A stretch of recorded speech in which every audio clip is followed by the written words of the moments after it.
had to face a once-in-a-century pandemic.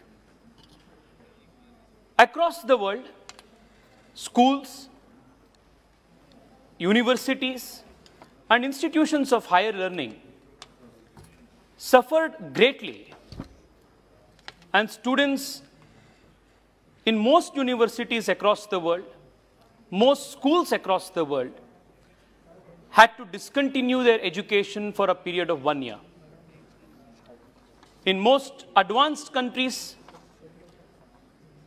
children were not allowed to take examinations, and they were made to repeat the whole year because they couldn't face the examinations because of classes not taking place.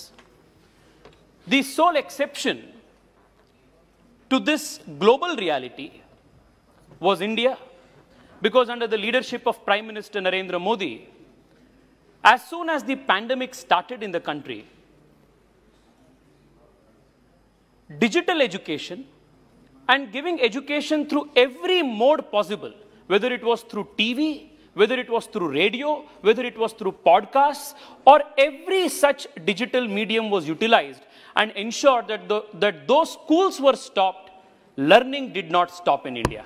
In that direction, I want to, at the very outset, congratulate our Prime Minister as well as the Minister for Education, Shri Ramesh Pokhriyal ji, for unprecedented leadership in this COVID period.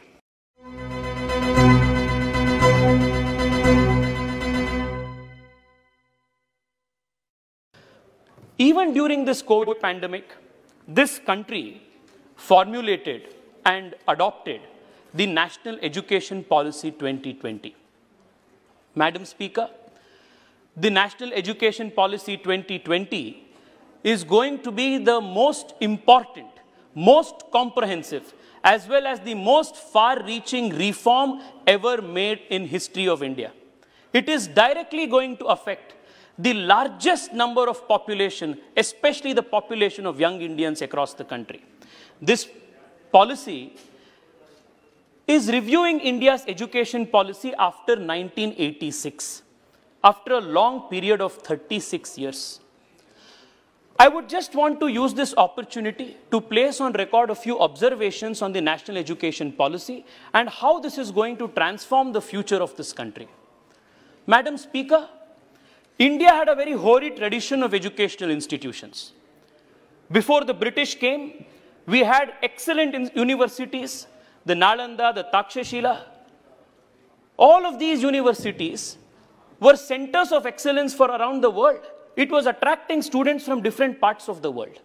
Unfortunately, from the time of the British, the Macaulayan education systematically destroyed the very spirit of indigenous education. After 1947, we had a golden opportunity to set this record straight and revisit the strength of the Indian education, traditional Indian education system. However, post-1947, the Jawaharlal Nehru and the Maulana Azad duo did not let the Macaulayan form of education in India stop. They did not reform this education, but only continued the follied British education system in letter and spirit. For the first time in India's independent history, in 2020, this government, under the leadership of our Prime Minister, has ushered in the national education policy, which is a root and branch transformation of the Indian education policy and puts a full stop to the Macaulayan draconian system of education. Let me just put on record 2 or 3 important facets of this education policy. Madam, the primary education system, most of us are educated members of parliament. We have seen from close schooling and primary education.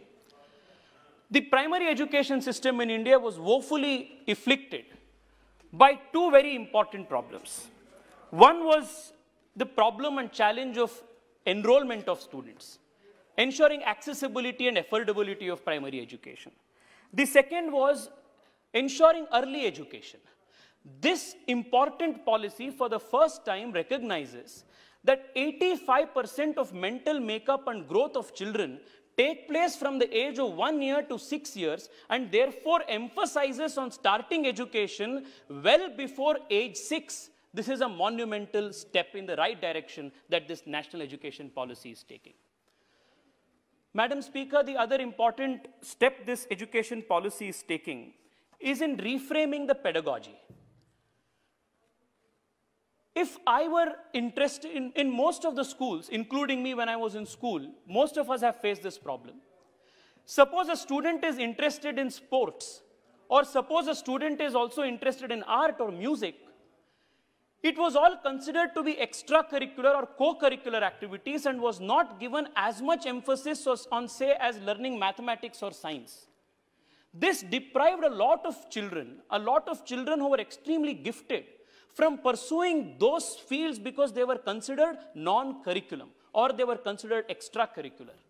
This education policy therefore makes this very important correction by removing this artificial distinction between curricular and non-curricular pursuit of education and places everything on the same pedestal and gives opportunity to young Indians, especially school-going Indians, to pursue all those talents which they are good at.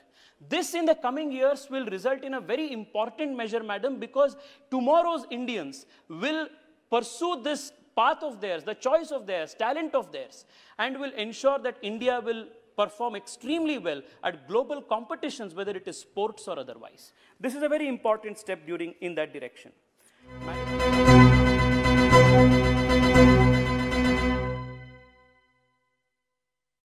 Madam, we all know how we have passed our examinations. Our education system focused more on rote learning, on memorizing answers than understanding concepts. Which is why many young Indians across the country, you will find many of them wearing t-shirts which said, I was born intelligent, but education spoiled me. Because in schools, focus was given on by-hearting answers than understanding concepts and arriving at conceptual clarity. For the first time, this education policy rightly makes a move towards ensuring that we learn less content, but learn how to learn. Because learning how to learn is more important than gathering information in an age where digitally any kind of information is easily accessible and available. This is also going to change greatly the coaching culture in India. Every student in any educational institution will emphasize more on which guide to buy, which guidebook to learn, which coaching class to attend. In this country, guidebooks have more important than textbooks. Coaching centers have more important than classroom lectures because conceptual learning was not emphasized as much as rote learning. This very important lacunae of the education system, especially in primary education, has been removed.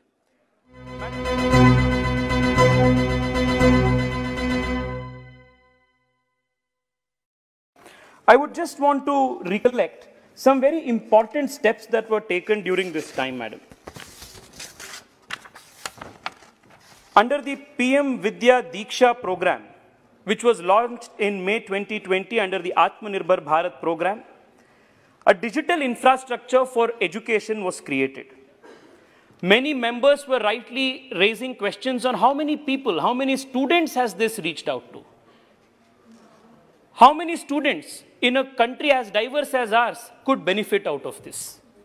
It is a matter of great pride, madam, to place on record that this platform, the PM E-Vidya Diksha platform, which is based on artificial intelligence and is highly scalable, has since the lockdown received 1,000 crore page hits and over 40 crore scans of video content. This is the highest ever in the world. It is a first initiative as well as the highest reached initiative, and the special congratulations must go to the Minister of Education for bringing this pioneering leadership. Madam, at the same time, textbooks in 31 Indian languages with QR code embedded literature and material was given to more than 45 crore elementary school children in the country. More than 3,800 textbooks of various grades of states and union territories including over 350 textbooks of NCERT and 15 Gyanvani FM radio channels. All of these were incorporated to ensure that learning did not stop during the pandemic.